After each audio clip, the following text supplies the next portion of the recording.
ಮೈಸೂರಿನ ಆ ವಿಶಾಲವಾದ ಹಳೆಯ ಕಾಲದ ಮನೆಯ ಅಂಗಳದಲ್ಲಿ ಮಲ್ಲಿಗೆಯ ಸುಗಂಧದಷ್ಟೇ ಗಾಢವಾಗಿ ಹರಡಿತ್ತು ನಮ್ಮ ಕಥಾನಾಯಕಿ ಪಟಾಕಿಯ ಆಟ.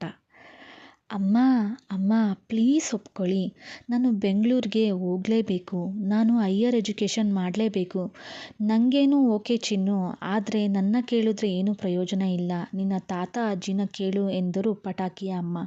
ಅಯ್ಯೋ ಅಮ್ಮ, ಅದು ಗೊತ್ತಿದ್ದೇ ನಿನ್ನ ಬಳಿ ಕೇಳ್ತಾ ಇರೋದು. ಅವರು ನನ್ನ ಮಾತು ಒಪ್ಪಲ್ಲ. ಅಪ್ಪ, ನೀವಾದರೂ ಅಮ್ಮನಿಗೆ ಹೇಳಿ, ಅವರ ಮುದ್ದಿನ ಸೊಸೆ ಮಾತು ಅವರು ಕೇಳ್ತಾರೆ ಅಲ್ವಾ. ಮಗಳೇ, ನನ್ನ ವಿಷಯಕ್ಕೆ ಮಾತ್ರ ಬರಬೇಡಮ್ಮ. ನೀನುಂಟು, ನಿನ್ನ ಅಮ್ಮ ಉಂಟು. ನನ್ನ ಕಡೆಯಿಂದ ನೀನು ಬೆಂಗಳೂರಿಗೆ ಹೋಗೋಕ್ಕೆ ಓಕೆ ಎಂದು ಅವರಪ್ಪ ಅಲ್ಲಿಂದ ಹೋಗುತ್ತಾರೆ. ಅಪ್ಪ ಅಮ್ಮನಂತೂ ಹೇಗೋ ಮಣಿಸಿದ್ದಾಯಿತು. ಆದರೆ ಮನೆಯ ಅಸಲಿ ಸುಪ್ರೀಂ ಕೋರ್ಟ್ ಎಂದರೆ ಅದು ತಾತ ಮತ್ತು ಅಜ್ಜಿ ಎಂದು ಅವರ ಬಳಿ ಹೋಗುತ್ತಾಳೆ. ಅಜ್ಜಿ ತಾತನಿಗೆ ಎಲೆ ಅಡಿಕೆ ಕೊಡ್ತಿದ್ರು. ಆ ಮನೆಯ ಮಹಾರಾಣಿ ಚಿನ್ನು ಅವರು ತನ್ನ ತಾತನ ಬಳಿ ಹೋಗಿ, ತಾತ, ಈಗೇನು ನೀವು ಒಪ್ಕೊತೀರೋ ಇಲ್ವೋ? 2 ದಿನದಿಂದ ಕೇಳ್ತಾನೇ ಇದ್ದೀನಿ, ನೀವು ಒಪ್ಪುತ್ತಾನೇ ಇಲ್ಲ. ಕೊನೆಯದಾಗಿ ಕೇಳ್ತೀನಿ, ನೀವು ಯಾರೇ ಮನೆ ಬಾಗಿಲಿಗೆ ಬಂದರೂ ಬರಿಗೈಲಿ ಕಳಿಸಿಲ್ಲ. ಈಗ ನಿಮ್ಮ ಮೊಮ್ಮಗಳೇ ತನ್ನ ಭವಿಷ್ಯಕ್ಕಾಗಿ ನಿಮ್ಮ ಹತ್ತಿರ ಬಂದು ಅವಕಾಶ ಕೇಳ್ತಿದ್ದಾಳೆ. ಬರಿಗೈಲಿ ಕಳಿಸ್ತೀರಾ ತಾತ ಎಂದು ಒಂದು ಡೈಲಾಗ್ ಬಿಡ್ತಾಳೆ. ಅವಳ ಈ ಮಾತಿಗೆ ಅಜ್ಜ ಸೋತು ಹೋಗುತ್ತಾರೆ. ಅಜ್ಜ ಅಜ್ಜಿಗೆ ಬೆಂಗಳೂರು ದೊಡ್ಡ ಊರು, ನಮ್ಮ ಮಗು ಅಲ್ಲಿ ಒಬ್ಬಳೇ ಹೇಗೆ ಇರ್ತಾಳೆ ಎಂಬ ಆತಂಕ ಅಷ್ಟೇ. ಅದು ಬಿಟ್ಟರೆ ಅವರಿಗೆ ಬೇರೆ ಯಾವ ತೊಂದರೆ ಕೂಡ ಇಲ್ಲ. ಅವಳ ಮಾತಿಗೆ ಇಲ್ಲ ಅನ್ನಲಾಗದೆ, ಸರಿ ಪಟಾಕಿ, ನಮ್ಮ ಕಥಾನಾಯಕಿಯನ್ನು ಅಜ್ಜ ಅಜ್ಜಿ ಪ್ರೀತಿಯಿಂದ ಹಾಗೆ ಕರಿತಿರೋದು.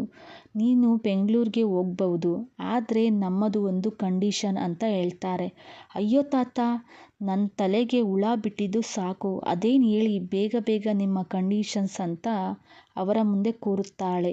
ಅವಳ ಮಾತು ಕೇಳಿ, ಇರೇ ಪಟಾಕಿ ಹೇಳ್ತೀವಿ ಅಂದ ಅಜ್ಜ. ನೋಡು, ಬೆಂಗಳೂರಿನಲ್ಲಿ ನನ್ನ ಸ್ನೇಹಿತನ ಮನೆ ಇದೆ. ನಾನು ಅವನಿಗೆ ಫೋನ್ ಮಾಡಿ ಹೇಳಿರ್ತೀನಿ ಎಲ್ಲ. ನೀನು ಅಲ್ಲೇ ಉಳಿದುಕೊಳ್ಳಬೇಕು. ನಿನ್ನ ಎಜುಕೇಷನ್ ಕಂಪ್ಲೀಟ್ ಆಗೋವರೆಗೂ PG ಗೀಜಿ ಅಲ್ಲಿ ಇರೋಕ್ಕೆಲ್ಲ ನಾನು ಒಪ್ಪಲ್ಲ. ಏನಂತೀಯ, ನಿನಗೆ ಒಪ್ಗೆನಾ ಅಂತ ಅವಳ ಮುಖ ನೋಡ್ತಾರೆ. ಅಯ್ಯೋ ಅಷ್ಟೇನಾ ತಾತ, ಡಬಲ್ ಓಕೆ ನನಗೆ ಅಂತ ಹೇಳ್ತಾಳೆ. ಅಷ್ಟೇ ಅಲ್ಲ ಪುಟ್ಟಮ್ಮ, ಓದಿನ ಮೇಲೆ ಗಮನ ಇರಬೇಕು. ವಾರಕ್ಕೊಮ್ಮೆ ಮೈಸೂರಿಗೆ ಬಂದು ಹೋಗ್ತಿರ್ಬೇಕು. ಕೊನೆಗೂ ಅಜ್ಜ ಹಾಕಿದ ಷರತ್ತಿಗೆ ಡಬಲ್ ಓಕೆ ಅಂದವಳೆ. ಪಟಾಕಿ ತನ್ನ ಕೋಣೆಗೆ ಓಡಿ ಹೋಗಿ ಬಟ್ಟೆಗಳನ್ನು ಬಿಸಾಡುತ್ತಾ ಪ್ಯಾಕಿಂಗ್ ಮಾಡಲು ಶುರು ಮಾಡಿದಳು. ಅವಳ ವರಸೆ ಕಂಡು ತಾತ ಅಜ್ಜಿ ನಗುತ್ತಾರೆ. ಇರೇ, ನನ್ನ ಗೆಳೆಯನಿಗೆ ಕಾಲ್ ಮಾಡ್ತೀನಿ, ನಾಳೆ ಇವರು ಹೋಗುವ ವಿಷಯ ತಿಳಿಸ್ತೀನಿ ಅಂತ ಅವರು ಅಲ್ಲಿಂದ ಹೋಗುತ್ತಾರೆ. ಅಜ್ಜಿ ಕೂಡ ಏನೋ ಕೆಲಸ ಇದೆ ಅಂತ ಅಲ್ಲಿಂದ ಹೋಗುತ್ತಾರೆ. ಈಗ ಬನ್ನಿ ನಮ್ಮ ಕಥಾನಾಯಕಿ ಫ್ಯಾಮಿಲಿ ಬಗ್ಗೆ ತಿಳಿಯೋಣ. ಮೈಸೂರಿನ ರಾಯಲ್ ದೊಡ್ಡ ಮನೆ ಕುಟುಂಬ.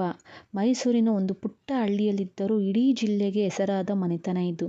ಹಸಿದು ಬಂದವರಿಗೆ ಅನ್ನ, ಕಷ್ಟ ಅಂದವರಿಗೆ ಆಸರೆ ನೀಡುವ ಅಪ್ಪಟ ಮಣ್ಣಿನ ಗುಣದ ಶ್ರೀಮಂತ ಕುಟುಂಬ.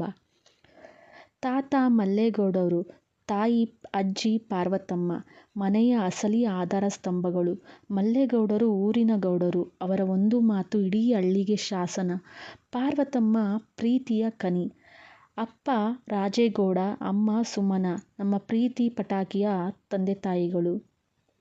ರಾಜೇಗೌಡರು ವ್ಯವಸಾಯದ ಜೊತೆಗೆ ಮನೆಯ ವ್ಯವಹಾರಗಳನ್ನು ನೋಡಿಕೊಳ್ಳುವ ಗಂಭೀರ ವ್ಯಕ್ತಿತ್ವದವರು. ಮಗಳೆಂದರೆ ಸಾಕು ಕರಗಿ ನೀರಾಗುತ್ತಾರೆ. ಸುಮನ ಅವರು ಮನೆಯನ್ನು ಅಚ್ಚುಕಟ್ಟಾಗಿ ಸಂಭಾಳಿಸುವ ಮುದ್ದಿನ ಸೊಸೆ.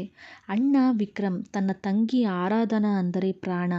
ಕಾನೂನು ಓದಿ ಲಾಯರ್ ಆಗಿದ್ದರೂ ಮಣ್ಣಿನ ಮೇಲಿನ ಪ್ರೀತಿಯಿಂದ ವಾರದಲ್ಲಿ ಅರ್ಧ ದಿನ ಗದ್ದೆಯಲ್ಲೇ ಕಳೆಯುತ್ತಾರೆ. ತಂಗಿಯ ಪ್ರತಿಯೊಂದು ತುಂಟಾಟಕ್ಕೂ ಇವನೇ ರಕ್ಷಕವಚ. ಚಿಕ್ಕಪ್ಪ ಸೋಮಶೇಖರ್, ಚಿಕ್ಕಮ್ಮ ಗೀತಾ. ಸೋಮು ಚಿಕ್ಕಪ್ಪ ಸ್ವಲ್ಪ ತಮಾಷೆಯ ಸ್ವಭಾವದವರು. ಗೀತಾ ಚಿಕ್ಕಮ್ಮ ಅಡುಗೆಯಲ್ಲಿ ಎತ್ತಿದ ಕೈ. ಇನ್ನು ಇವರ ಮಕ್ಕಳು ಟ್ವಿನ್ಸ್, ಬಂಟಾ ಬಂಟಿ. 10 ವರ್ಷದ ಸಕ್ಕರೆ ಮತ್ತು ಸಾಯಿತ್. ಈ ಈಡು ಜೋಡು ಹಕ್ಕಿಗಳು ಮನೆಯ ಇಡೀ ಲವಲವಿಕೆಗೆ ಕಾರಣ. ಆರಾಧನಳ ಸೈನ್ಯದ ಪ್ರಮುಖ ಬಂಟರು ಇವರೇ. ಇನ್ನು ಬೆಂಗಳೂರು ಅಲ್ಲಿರುವ ನಮ್ಮ ಆರಾಧನಾ ಹೋಗುವ ಫ್ಯಾಮಿಲಿ ಬಗ್ಗೆ ಹೇಳ್ತೀನಿ ಬನ್ನಿ. ತಾತ ನರಸಿಂಹ ಇಡೀ ಮನೆಗೆ ದೊಡ್ಡವರು. ಮಲ್ಲೇಗೌಡರ ಆತ್ಮೀಯ ಗೆಳೆಯ. ಹೊರಗಿನ ಜಗತ್ತಿಗೆ ದೊಡ್ಡ ಬಿಸ್ನೆಸ್ ಮ್ಯಾನ್ ಆದರೂ ಮನೆಯಲ್ಲಿ ಮಾತ್ರ ಎಲ್ಲರನ್ನೂ ಪ್ರೀತಿಯಿಂದ ಸಂಭಾಳಿಸುವವರು ನರಸಿಂಹ ಅವರು. ಅಜ್ಜಿ ಸರೋಜಮ್ಮ ತುಂಬ ಮೃದು ಸ್ವಭಾವದವರು. ಆರಾಧನಳನ್ನು ಕಂಡ ಕೂಡಲೇ ತಮ್ಮ ಹಳೆಯ ಗೆಳತಿ ಪಾರ್ವತಮ್ಮನ ನೆನಪಾಗಿ ಅವಳನ್ನು ಎತ್ತಿ ಮುದ್ದಾಡುತ್ತಾರೆ. ಅಪ್ಪ ಅಶ್ವಥ್, ಅರ್ಜುನನ ತಂದೆ. ಇವರು ಕೂಡ ಪೊಲೀಸ್ ಇಲಾಖೆಯಲ್ಲಿ ಉನ್ನತ ಹುದ್ದೆಯಲ್ಲಿದ್ದವರು. ಈಗ ನಿವೃತ್ತರು. ಗಂಭೀರ ವ್ಯಕ್ತಿತ್ವದ ಇವರಿಗೆ ಆರಾಧನಳ ಅಪ್ಪ ರಾಜೇಗೌಡರ ಜೊತೆ ಏನೋ ಒಂದು ಹಳೆಯ ನಂಟಿದೆ. ಅಮ್ಮ ಕಾವ್ಯ ಮನೆಯ ಮಹಾಲಕ್ಷ್ಮಿ. ಮಗ ಅರ್ಜುನನ ಶಿಸ್ತಿಗೆ ಸ್ವಲ್ಪ ಬೇಸರ ಪಟ್ಟುಕೊಳ್ಳುವ ಇವರಿಗೆ ಆರಾಧನಳಂತಹ ಚಟಪಟ ಹುಡುಗಿ ಕಂಡರೆ ತುಂಬ ಇಷ್ಟ. ತಂಗಿ ಧ್ವನಿ ಅರ್ಜುನನ ಮುದ್ದಿನ ತಂಗಿ, ಚೂಟಿ ಹುಡುಗಿ. ಇವಳು ಕೂಡ ಆರಾಧನ ಸೇರುವ ಕಾಲೇಜಿನಲ್ಲಿ ಅಂತಿಮ ವರ್ಷದ ಪದವಿ ಓದುತ್ತಿದ್ದಾಳೆ. ಅಣ್ಣ ವಿಕ್ರಮ್ ತನ್ನ ಪಟಾಕಿ ತಂಗಿಯನ್ನು ಬೆಂಗಳೂರಿನ ನರಸಿಂಹ ಅವರ ಬಂಗಲೆಗೆ ಕರೆದುಕೊಂಡು ಬರುತ್ತಾನೆ. ಕಾರ್ ನಿಂತಿದ್ದೇ ತಡ. ಹೊಸ ಜಗತ್ತಿನ ಕುತೂಹಲದಲ್ಲಿ ಆರಾಧನಾ ತನ್ನ ಬ್ಯಾಗ್ ಹಿಡಿದು ಯಪ್ಪಾ ಎಷ್ಟು ದೊಡ್ಡ ಮನೆ ಎಂದು ಉದ್ಗರಿಸುತ್ತಾ ಒಳಗೆ ಓಡುತ್ತಾಳೆ. ಅದೇ ಸಮಯದಲ್ಲಿ ಮನೆಯೊಳಗಿನಿಂದ ತನ್ನ ಬ್ಲ್ಯಾಕ್ ಯೂನಿಫಾರ್ಮ್ ಧರಿಸಿ ಗಂಭೀರವಾಗಿ ಫೋನಿನಲ್ಲಿ ಅಪರಾಧಿಯೊಬ್ಬನ ಹತ್ಯೆಯ ಬಗ್ಗೆ ಹಿರಿಯ ಅಧಿಕಾರಿಗಳ ಜೊತೆ ಮಾತನಾಡುತ್ತಾ ಬರುತ್ತಿದ್ದ ಅರ್ಜುನ್ ಹೊರಬರುತ್ತಿರುತ್ತಾನೆ. ಅವಸರದಲ್ಲಿ ಬರುತ್ತಿದ್ದ ಆರಾಧನಾ ನೇರವಾಗಿ ಹೋಗಿ ಅರ್ಜುನನ ಎದೆಗೆ ಜೋರಾಗಿ ಡಿಕ್ಕಿ ಹೊಡೆಯುತ್ತಾಳೆ. ಡಿಕ್ಕಿ ಹೊಡೆದ ರಭಸಕ್ಕೆ ಅವಳ ಕೈಯಲ್ಲಿದ್ದ ಮಲ್ಲಿಗೆ ಹೂವಿನ ಪೊಟ್ಟಣ ಒಡೆದು ಅರ್ಜುನನ ಯೂನಿಫಾರ್ಮ್ ಮೇಲೆಲ್ಲ ಮೈಸೂರು ಮಲ್ಲಿಗೆ ಹರಡುತ್ತದೆ. ಅರ್ಜುನ್ ತನ್ನ ಕೈಯಲ್ಲಿದ್ದ ಫೋನ್ ಕೆಳಗೆ ಬೀಳುವುದನ್ನು ತಪ್ಪಿಸಿ ಕೆಕ್ಕರಿಸಿ ಆರಾಧನನ್ನು ನೋಡುತ್ತಾನೆ. ಅರ್ಜುನ್ ಸಿಡಿಮಿಡಿಯುತ್ತಾ, ಕಣ್ಣು ಕಾಣಿಸಲ್ವಾ ನಿನ್ಗೆ? ಇದು ಮನೆಯೋ ಅಥವಾ ಸಂತೆನೋ?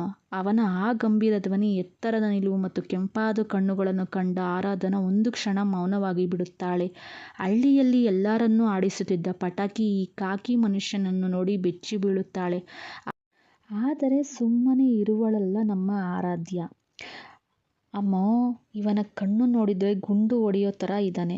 ಇವನ ಹತ್ತಿರ ಪಟಾಕಿ ಹಚ್ಚಿದ್ರೆ ನನ್ನನ್ನೇ ಜೈಲ್ಗೆ ಹಾಕ್ತಾನೆ ಅನ್ಸುತ್ತೆ. ಇರ್ಲಿ ಮಗ್ನೆ, ಇವತ್ತು ನಿನಗೆ ಹೂವು ಹಾಕಿದ್ದೀನಿ, ನಾಳೆ ಹೂವಿನ ಕುಂಡನೇ ಹಾಕ್ತೀನಿ ನೋಡು ಎನ್ನುತ್ತಾ ಬೆಕ್ಕಿನ ಮುಖ ಮಾಡಿಕೊಂಡು ಸೈಲೆಂಟಾಗಿ ನಿಂತ ಆರಾಧನನ್ನು ನೋಡಿ ಅರ್ಜುನ್, ಸಾರಿ ಕೇಳೋದನ್ನ ಕಲಿ ಎಂದು ಕೋಪದಿಂದ ನೋಡಿ ಅಲ್ಲಿಂದ ಹೊರಟು ಹೋಗುತ್ತಾನೆ. ಅಣ್ಣ ವಿಕ್ರಮ್ ಈ ದೃಶ್ಯ ನೋಡಿ ನಗುತ್ತಾ ಆರಾಧನಾ ತಲೆ ಮೇಲೆ ಟಪ್ ಅಂತ ಹೊಡೆಯುತ್ತಾನೆ. ಮನೆ ಒಳಗೆ ಹೋಗಿ ತನ್ನ ಪರಿಚಯ ಮಾಡಿಕೊಂಡು ವಿಕ್ರಮ್ ತಂಗಿ ಬಗ್ಗೆ ಹೇಳಿ ತನಗೆ ಮುಖ್ಯವಾದ ಕೆಲಸ ಇದೆ ಎಂದು ಅಣ್ಣ ವಿಕ್ರಮ್ ತನ್ನ ಪ್ರೀತಿಯ ತಂಗಿ ಆರಾಧಳನನ್ನು ನರಸಿಂಹ ಅವರ ಮನೆಯಲ್ಲಿ ಬಿಟ್ಟು ಮೈಸೂರಿನತ್ತ ಹೊರಟು ನಿಂತಿದ್ದ. ಆರಾಧನಳ ಮುಖ ಸಪ್ಪಗಾಗಿತ್ತು. ಮೈಸೂರಿನ ಆ ದೊಡ್ಡ ಮನೆಯಲ್ಲಿ ಸದಾ ಅಪ್ಪ ಅಮ್ಮ ಟ್ವಿನ್ಸ್ ಸಕ್ಕರೆ ಸಾಯಿ ಜೊತೆ ಗಲಾಟೆ ಮಾಡುತ್ತಿದ್ದವಳಿಗೆ ಈ ಬೆಂಗಳೂರಿನ ಬೃಹತ್ ಬಂಗಲೆ ಮೊದಲ ಬಾರಿಗೆ ಅಪರಿಚಿತ ಎನಿಸಿತು. ಅಣ್ಣ ವಿಕ್ರಮ್ ಹೋದ ಮೇಲೆ ಆರಾಧನಾ ಸಪ್ಪಗಾಗಿದ್ದನ್ನು ನೋಡಿ ಅರ್ಜುನನ ಅಮ್ಮ ಕಾವ್ಯ ಅವಳ ಹತ್ತಿರ ಬರುತ್ತಾರೆ. ಏನಮ್ಮ ಆರಾಧನಾ, ಹಳ್ಳಿ ನೆನಪಾಗ್ತಿದ್ಯಾ? ಬೇಜಾರಾಗಬೇಡ, ಇವತ್ತಿನಿಂದ ನೀನು ಈ ಮನೆಯ ಮಗಳು. ಅಂದಹಾಗೆ ನಮ್ಮ ಅರ್ಜುನ್ ಏನಾದರೂ ಅನ್ನ. ಅವನಿಗೆ ಕೆಲಸದ ಪ್ರೆಷರ್ ಜಾಸ್ತಿ, ಸ್ವಲ್ಪ ಕೋಪ ಹೆಚ್ಚು. ಆರಾಧನಾ ತಕ್ಷಣ ಮುಗ್ಧತೆಯ ಮುಖವಾಡ ಹಾಕಿಕೊಂಡು, ಇಲ್ಲ ಅತ್ತೆ, ಅವರು ತುಂಬ ಒಳ್ಳೆಯವರು ಅನಿಸುತ್ತೆ. ಆದರೆ ಪಾಪ, ಯಾವಾಗಲೂ ಸಿಡಿಮಿಡಿ ಅಂತಿದ್ರೆ ಅವರಿಗೆ ಆರೋಗ್ಯ ಕೆಡುತ್ತೆ ಅಲ್ವಾ? ನಿಮಗೆ ಅತ್ತೆ ಅಂದರೆ ಓಕೆ ಅಲ್ವಾ ಅಂತ ಅಂದಾಗ ಅವರಿಗೆ ಖುಷಿಯಾಗಿ, ನಿಂಗಿಷ್ಟ ಬಂದಾಗೆ ಕರಿಯಮ್ಮ ಅಂತ ಹೇಳ್ತಾರೆ. ಹೀಗೆ ಅರ್ಜುನ್ ಅಮ್ಮನ ಮನಸ್ಸನ್ನು ಗೆದ್ದುಬಿಡ್ತಾಳೆ ಅವಳು. ಕೇವಲ 2 ದಿನದಲ್ಲಿ ಆರಾಧನಾ ಕಾವ್ಯ ಅವರ ಕೈ ಹಿಡಿದು ಅಡುಗೆ ಮನೆಯಲ್ಲಿ ಸಹಾಯ ಮಾಡುವುದು, ಅಜ್ಜಿಗೆ ಮೈಸೂರಿನ ಹಳೆಯ ಕಥೆಗಳನ್ನು ಹೇಳುವುದು ಮಾಡುತ್ತಾ ಇಡೀ ಮನೆಯ ಮುದ್ದಿನ ಹುಡುಗಿ ಆಗ್ಬಿಡ್ತಾಳೆ. ಈ ಕಥೆ ನಿಮಗೆ ಇಷ್ಟವಾಗಿದ್ದಲ್ಲಿ ದಯವಿಟ್ಟು ಶೇರ್ ಮಾಡಿ, ಲೈಕ್ ಮಾಡಿ, ಸಬ್ಸ್ಕ್ರೈಬ್ ಮಾಡಿ.